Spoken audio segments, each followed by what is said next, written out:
So this is Dr. Asam Goyal, MD Medicine, DM from top medical schools in Delhi and also MD USA and DM USA.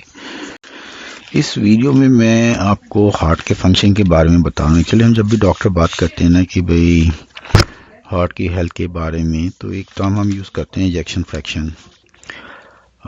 जब भी हम echocardiogram करते हैं या ultrasound करते हैं हार्ट का, हम ये जानना चाहते हैं कि भाई इजेक्शन फ्रैक्शन कितना है। इजेक्शन फ्रैक्शन का मतलब ये कि हार्ट जब भी पंप करता है कितना ब्लड इजेक्ट करता है, मतलब बाहर भेजता है।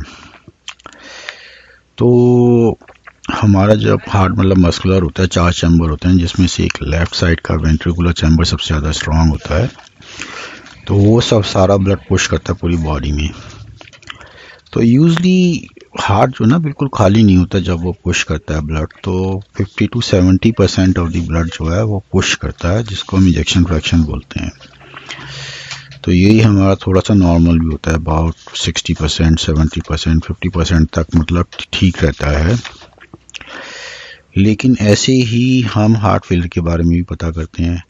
अगर हमारा इजेक्शन फ्रैक्शन कम हो जाए, 50% से कम हो जाए, इसका मतलब हमारा जो हार्ट जो है ना फेल हो रहा है, मतलब उसमें इतनी पावर नहीं है कि वो हार्ट ब्लड को पुश कर सके। और 30% में तो हम मानिए मत कि मतलब कि 30% पे तो इतना वीक हो जाता है हार्ट। एक जगह बैठ सकते हैं आप, आपको ऑक्सीजन एक कमरे से दूसरे कमरे में जाने के लिए ऑक्सीजन की ज़रूरत पड़ेगी, लेकिन वैसे आप कंफर्टेबली बैठे रहें तो आपको मतलब इतना महसूस नहीं होगा।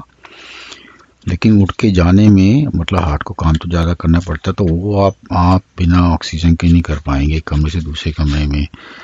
आप ठीक है बैठे बैठे आप ब्रिलियंट हैं, जीनियस हैं, जैसे मैं हमेशा कहता हूँ कि आप बैठे बैठे नोबेल प्राइज़ भी जीत सकते हैं। लेकिन 30% पे एक्चुअली आप क्वालिफाई भी करते हैं हार्ट ट्रांसप्लांट के लिए। तो जब भी हार्ट कई बार डैमेज हो जाता है थोड़ा बहुत, मतलब जब भी डैमेज होता है तो it loses some heart function, so we have to do everything to maintain our heart health. बहुत ज़रूरी है हमारे लिए। ब्रेन और हार्ट दो चीज़ें तो हमारे लिए बहुत ही ज़रूरी हैं। We should protect them as much as we can. जितना ज़्यादा हम उनको बचा सकते हैं, हमें सुरक्षित रख सकते हैं, हमें रखनी चाहिए।